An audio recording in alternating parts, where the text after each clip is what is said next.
बीवी और बच्चों को मिट्टी में सुलाने के बाद आखिर मौलाना क्यों छोड़कर चले गए गांव? गांव वाले रोकते रहे, समझाते रहे, लेकिन मौलाना ने एक शब्द नहीं कहा और चुपचाप निकल पड़े। अब सवाल उठ रहा है, क्या ये चुप्पी किसी डर की निशानी है या किसी ऐसे राजस की जो अब तक छिपा हुआ है? बागपत ट्रिपल केस में खुलते रहस्य पूरे गांव की नींद उड़ा चुके हैं। कहा जा रहा है कि मौलाना के परिवार के 3 नहीं बल्कि 4 लोगों की मौत हुई है। पोस्टमार्टम रिपोर्ट के संकेतों ने जांच एजेंसियों को भी सोचने पर मजबूर कर दिया है। और अब जो सीबीआई खुलासा करने वाली है वो इस केस की दिशा बदल सकता है, क्योंकि सवाल सिर्फ इतना नहीं कि मौलाना के परिवार के साथ क्या हुआ, बल्कि ये भी कि क्या मौलाना खुद इस कहानी का हिस्सा हैं। बताएंगे आपको पूरी कहानी। अगर आप भी चाहते हो कि मौलाना के परिवार को इंसाफ मिले तो वीडियो को लाइक करके हमारे चैनल को सब्सक्राइब जरूर करें, ताकि ये वीडियो ज्यादा लोगों तक पहुंच सके।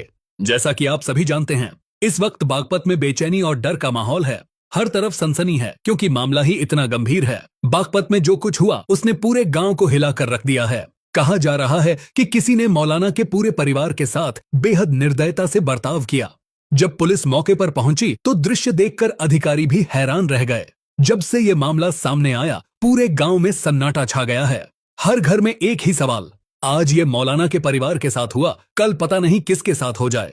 लोग रातों को जाग रहे हैं, चैन तक नहीं मिला है। डर और बेचैनी पूरे गांव में फैली हुई है। पुलिस की जांच अब तेजी पकड़ चुकी है।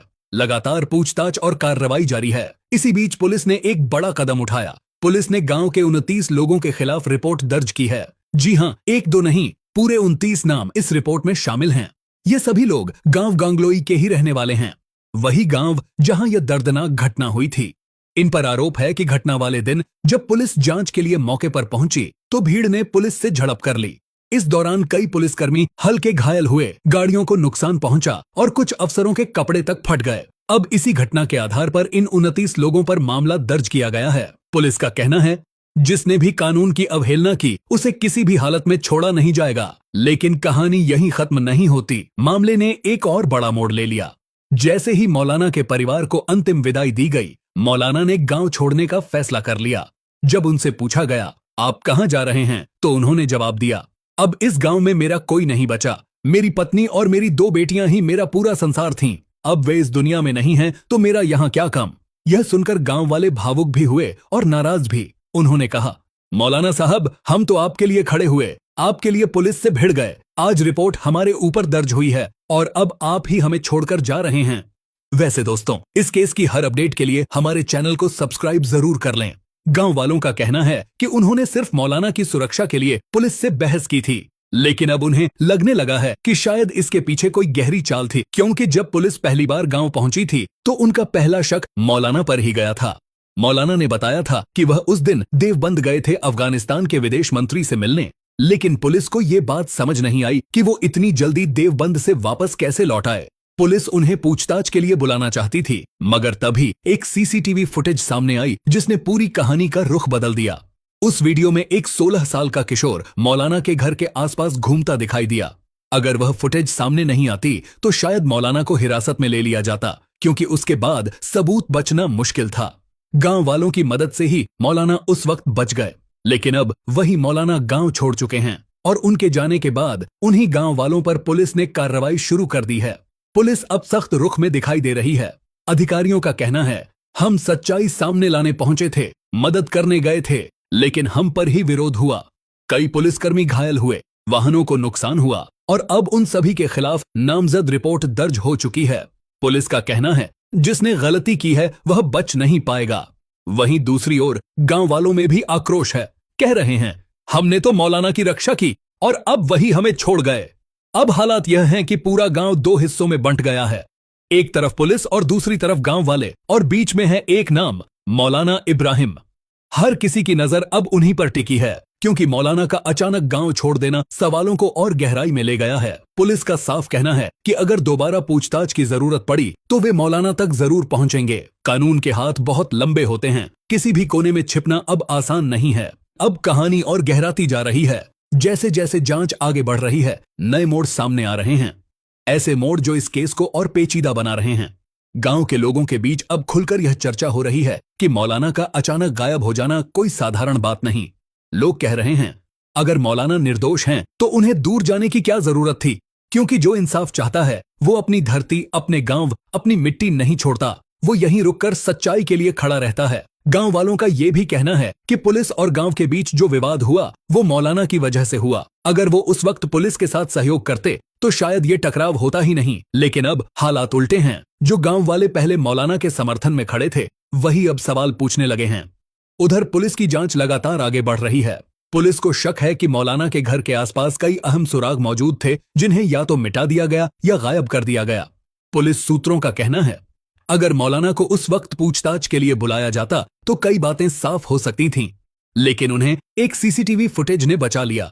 अब वही फुटेज इस केस की सबसे बड़ी कुंजी बन चुकी है। पुलिस की टीम ने उस इलाके के सभी कैमरे खंगाले हैं। कई फुटेज में एक 16 साल का किशोर घर के पास नजर आया। पहले माना गया कि वही इस घटना में शामिल है, लेकिन जब तकनीकी जांच हुई तो पता चला कि सीसीटीवी को बंद करने का तरीका किसी नाबालिग के बस का नहीं था। यानी इस पूरे मामले में किसी तकनीकी जानकार का हाथ था। और यहीं से कहानी में आया नया मोड़। पुलिस ने अब 3 और युवकों को पूछताछ के लिए बुलाया है। इनमें से एक इलेक्ट्रॉनिक्स की पढ़ाई कर चुका है, दूसरा कंप्यूटर रिपेयरिंग का काम करता है और तीसरा मोबाइल सर्विस सेंटर में काम करता था। पुलिस को यकीन है कि इन्हीं में से किसी ने वो कैमरा बंद किया था जिससे सच्चाई सामने आ सकती थी। जांच एजेंसी ने कहा है ये तीनों इस घटना के तकनीकी पहलू को जानते हैं। अब पुलिस इनसे पूछताछ कर रही है और धीरे धीरे नए राज्य सामने आ रहे हैं। दूसरी तरफ सीबीआई जांच की भी मांग उठने लगी है। गांव के कई लोगों का कहना है कि स्थानीय पुलिस सही दिशा में जांच नहीं कर रही, इसलिए उन्होंने औपचारिक रूप से सीबीआई जांच की अर्जी दी है। जैसे ही ये खबर आई पूरा माहौल फिर से गर्म हो गया, क्योंकि अगर सीबीआई इस केस में उतरती है तो जो बातें अब तक दबाई गई थीं वे सब सामने आ सकती हैं।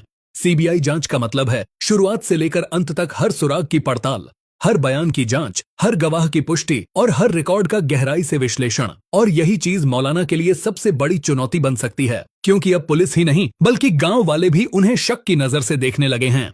मौलाना के जाने के बाद उनके साले साहब ने भी एक बड़ा बयान दिया जिसने इस केस को और तूल दे दिया। मौलाना की पत्नी के भाई ने कहा जिन 2 नाबालिग बच्चों पर जिम्मेदारी डाली गई है वे इतने सक्षम नहीं हैं कि पूरा परिवार नुकसान पहुंचा दें। उन्होंने कहा न उनके पास इतनी हिम्मत थी न वो इतनी योजना बना सकते थे। इसके पीछे जरूर कोई बड़ा और अनुभवी दिमाग है। यानी अब मौलाना के साले ने भी यह संकेत दे दिया है कि असली जिम्मेदार कोई और है। किसी ऐसे इंसान ने यह सब करवाया जो चालाक भी है और प्रभावशाली भी। उन्होंने कहा इन बच्चों को फंसाया जा रहा है जबकि असली मास्टरमाइंड अभी बाहर है। अब सवाल उठता है कि वो व्यक्ति कौन है? क्या वो कोई बाहरी है या फिर वही जो परिवार के सबसे करीब था? पुलिस ने इस बयान को भी दर्ज कर लिया है और अब मौलाना की गतिविधियों पर भी नजर रखी जा रही है। कहा जा रहा है कि मौलाना अपने पैतृक गांव में हैं, जहां उन्होंने अपने परिवार की कब्रों पर श्रद्धांजलि दी और फिर किसी अज्ञात स्थान पर चले गए। पुलिस फिलहाल यह पता लगाने की कोशिश कर रही है कि वह इस वक्त कहां हैं। वहीं गांव वालों का कहना है कि अगर सीबीआई जांच शुरू होती है तो कई चेहरे सामने आएंगे, क्योंकि मौलाना के चले जाने के बाद कई बातें ऐसी सामने आई हैं जो पहले किसी को पता नहीं थीं। कई गवाह अब खुलकर सामने आ रहे हैं। कुछ लोगों ने बताया कि घटना वाली रात मौलाना के घर के आसपास एक काली गाड़ी देखी गई थी।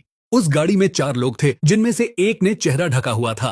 पुलिस उस गाड़ी की तलाश में जुटी है, लेकिन अब तक कोई ठोस जानकारी नहीं मिली। जांच एजेंसियां अब साइबर सेल की मदद भी ले रही हैं, क्योंकि फोन लोकेशन और कॉल रिकॉर्ड इस केस की दिशा बदल सकते हैं।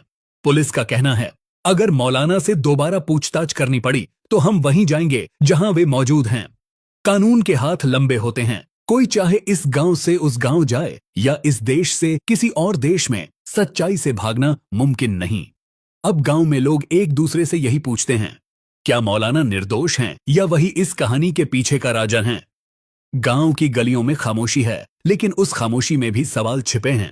हर कोई जानना चाहता है कौन है वो जिसने एक परिवार की जिंदगी उजाड़ दी।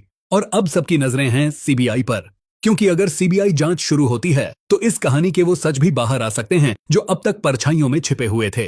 दोस्तों, अब सवाल आपसे, क्या आपको लगता है कि मौलाना सच बोल रहे हैं या उनकी चुप्पी के पीछे कोई ऐसी कहानी छिपी है जिसका खुलासा अभी बाकी है? आपकी राय इस मामले में बहुत अहम है, इसलिए अपने विचार हमें कमेंट में जरूर बताएं। और अगर आप चाहते हैं कि इस केस से जुड़ा हर ताजा अपडेट, हर बड़ा खुलासा सबसे पहले आप तक पहुंचे, तो खबर फैक्ट्री को अब भी सब्सक्राइब कर लीजिए, क्योंकि यहां हर खबर सिर्फ बताई नहीं जाती बल्कि उसके पीछे छिपे सच को खोजा जाता है। आने वाले दिनों में इस केस से जुड़े कई ऐसे राज सामने आने वाले हैं जो न सिर्फ बागपत बल्कि पूरे देश को हिला सकते हैं। तो बने रहिए हमारे साथ।